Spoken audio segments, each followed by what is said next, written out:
Hello, and welcome to the Gothic Jungle.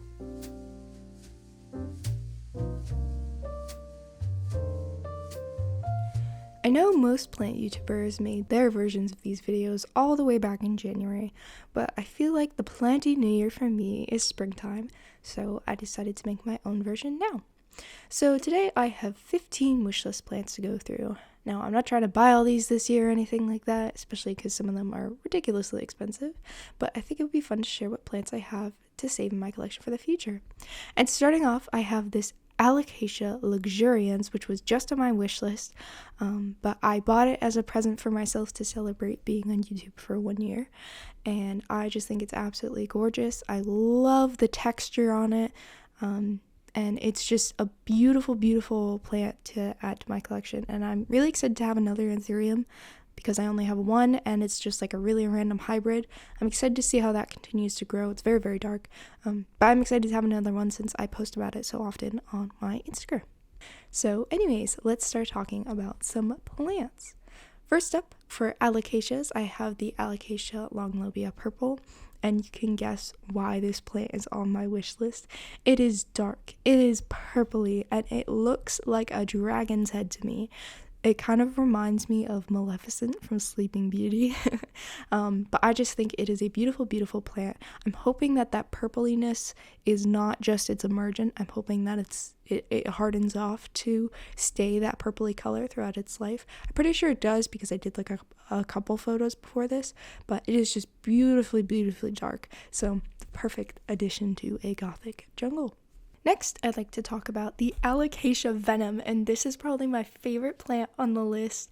It's also probably the most expensive. I'm pretty sure like teeny tiny little plants of these guys are about like $500, which is absolutely insane. So I will not be buying this plant anytime soon unless I suddenly become a multi-millionaire overnight.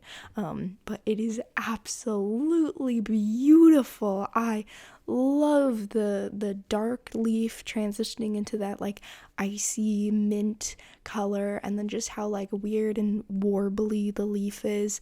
I know it's pretty similar to, I think, Alocasia loco, which is also a very beautiful alocasia, which honestly I probably could have added to this list, but it is just absolutely gorgeous, and I could see why it's becoming so popular right now. It is beautiful, and I would love to have one in my collection at some point in the future once, like, it gets into TC and prices go down. But it is beautiful. I mean, I think I haven't seen too many people talk about it, probably because it is so expensive and so rare, but I'm curious to see what those leaves start to look like as they get bigger.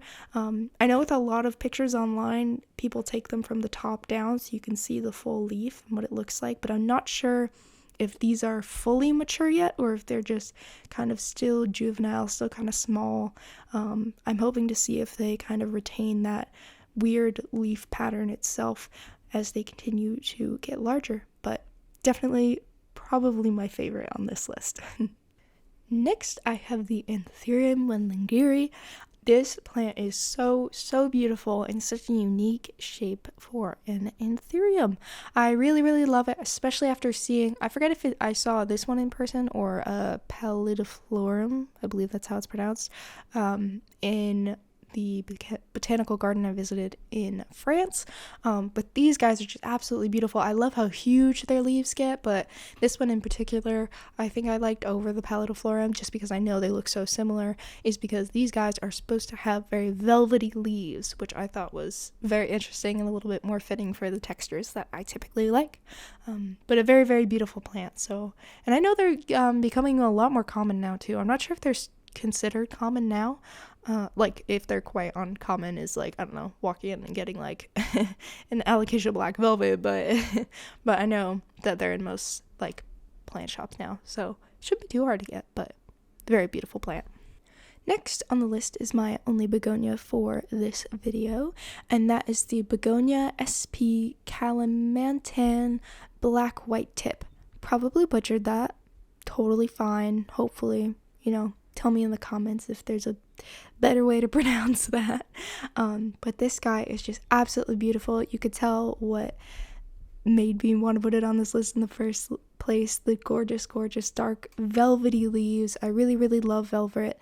I'm really getting into a lot of different textures. I mean, I just bought obviously the Anthurium luxurians that I showed you guys in the beginning, but I really do love velvet as a texture on leaves.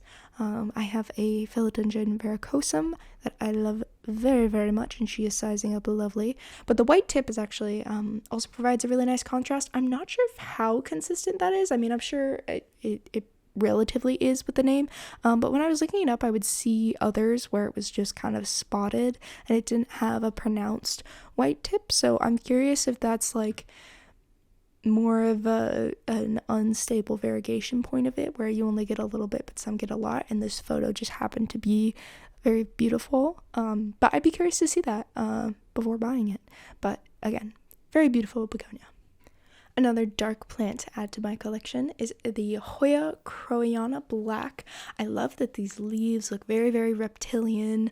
They're very beautiful, and I like the pointed arrow shape as well.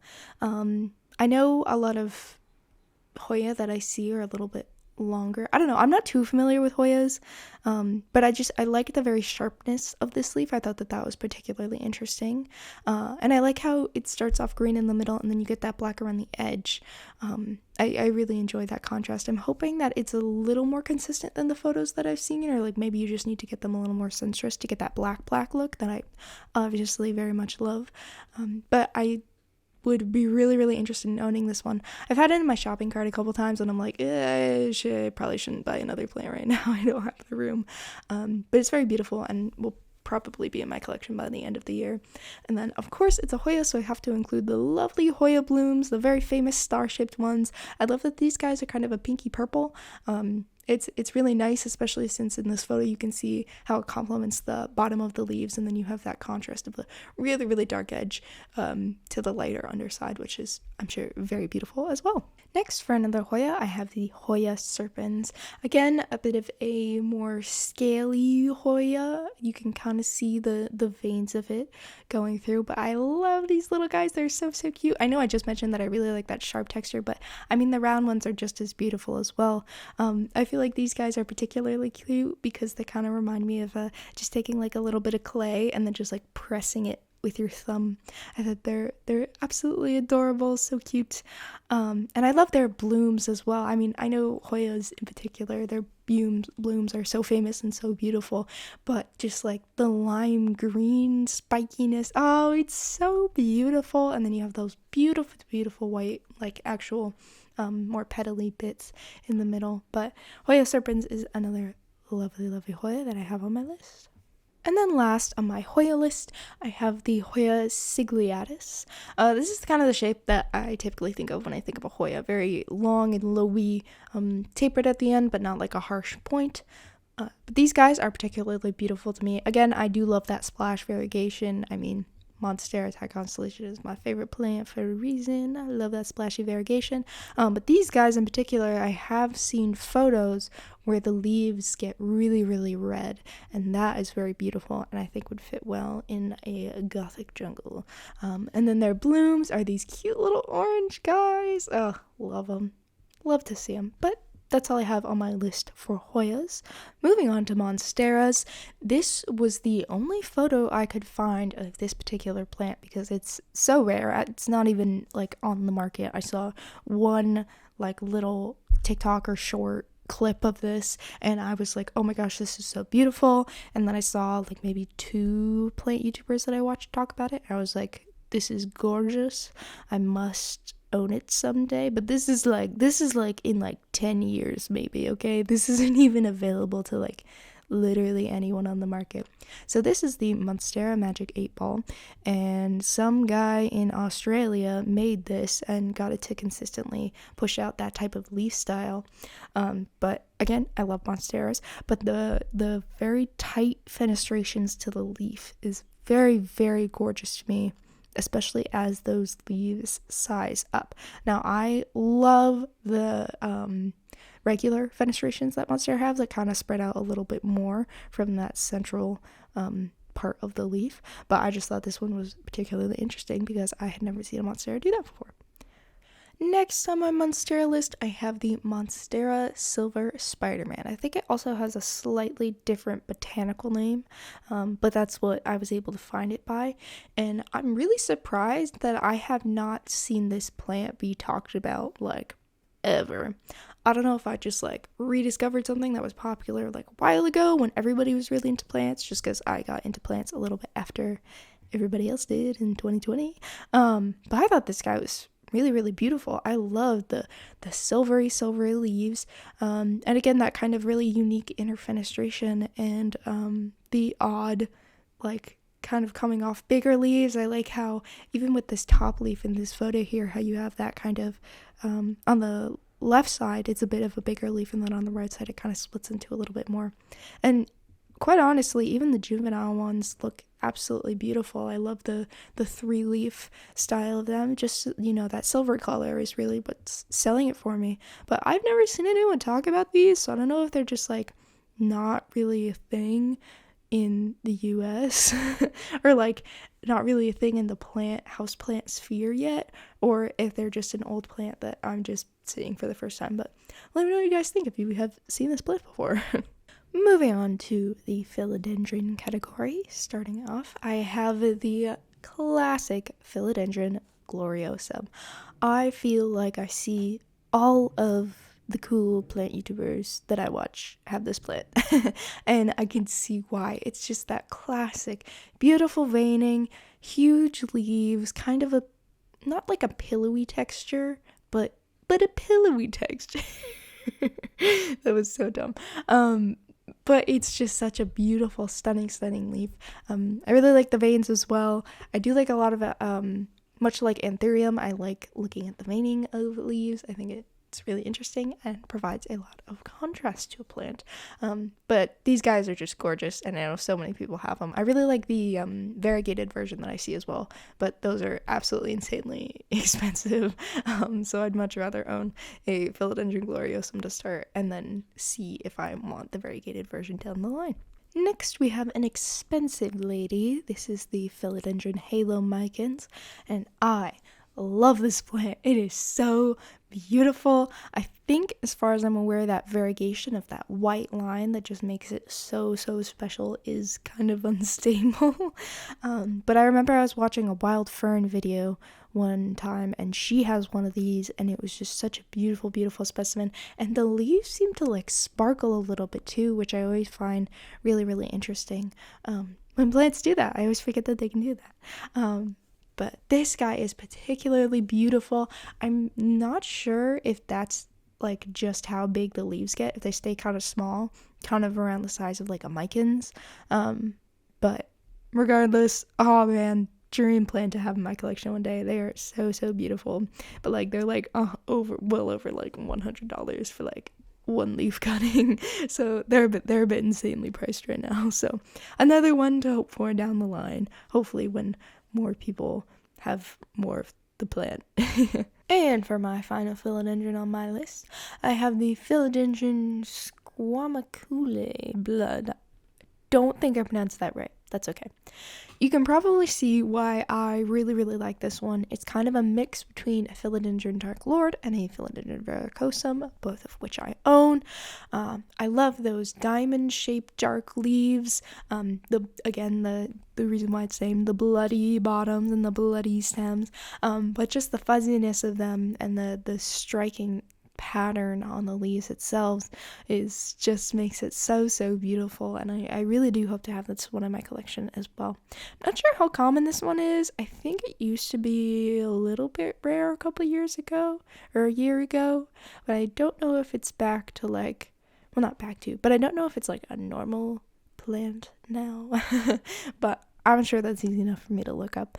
And then I have my one and only carnivorous plant on this list, the very easy, very basic, where you'll love her, the Cape Sundew.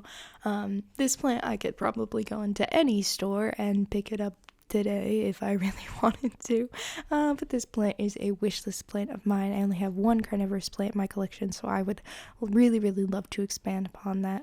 I have a Pinguicula silosecta that I really love because the leaves turn very dark purpley at the edges when they get sunstressed.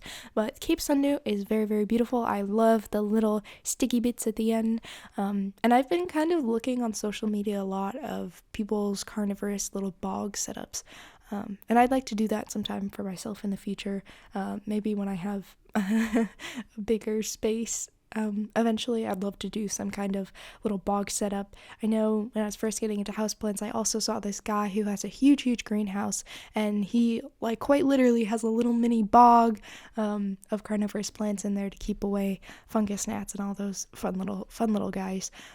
So that would be a dream one day in the future, if I become a rich lady, to have my own little greenhouse with a little bog with all these fun little carnivorous plants too. And then to wrap it up, I have a couple of miscellaneous guys that I wasn't really sure what category to put them into. But this first one, the velvety leaves, back again, who would have guessed, is the Solanum Uleanum. Again, not sure if that's how you pronounce it. I've seen a couple of creators with this one. It's a very beautiful plant, and I've actually seen a lot of people vine it up walls or vine it around. I saw one person kind of vine it around a statue, which would be probably the ideal thing that I would do. Again, speaking of my future dream rich lady home habits, maybe having some sort of statue, maybe a bigger version of my little Artemis bust that you'll see in some of my videos, and just having the Solanum kind of wrap around it. I think that would be really beautiful. But I just kind of love the way that the leaves fan out as well. I think that's such a beautiful touch. And then the final plant I would like to show you guys is the Ularium Donburnsii. Not the greatest pronunciation again. But this guy is a funky little guy. I saw it featured in when Jungle Haven used to do those weird plant videos from a couple years ago. I think it was maybe like 2-3 years ago that she posted this. But this plant was in there, and I thought it was really cool. Kind of looks like a little alien face. I'm pretty sure it's some type of aroid, but I wasn't sure if it was technically an Anthurium or not, so I didn't put it under that category. But I think these little guys are just so fun. I think they're so beautiful. Again, I really love unique leaf shapes, so I thought this would be a fun guy to end on. But anyways, those are all 15 of my wishlist houseplants for this year, and I hope you guys enjoyed me going through them. I hope you saw some plants that maybe you hadn't seen before. And thank you for listening. So that is it for today's video. I hope you guys enjoyed, and I will see you guys soon. Alright, video's over now. Bye!